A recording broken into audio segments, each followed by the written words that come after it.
जी साहब तेरे में 36,000 बारी समझाया जब तक मैं टल्ली ना मारा अंदर ना आया कर मुड़ मुंह चाह के आ जाना पता लगना चाहिए भी आए अफसर ते आ मताए थे जा बच्चे पर मैं टल्ली बजावा तो मोड़ा नहीं इनिया टल्लियां बजाउंदे तुसीं ते अफसर हो के लच्छे बेचण दे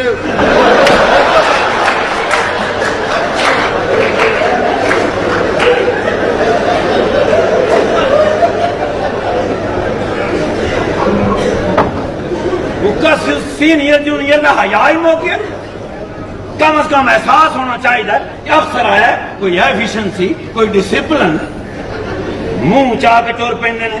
मैटर पास ने ते मैं भर्ती होने जी पुलिस से अब मैं पूछो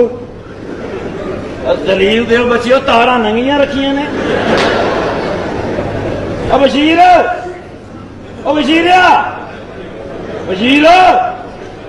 टल्ली बजाओगे ते आवांगा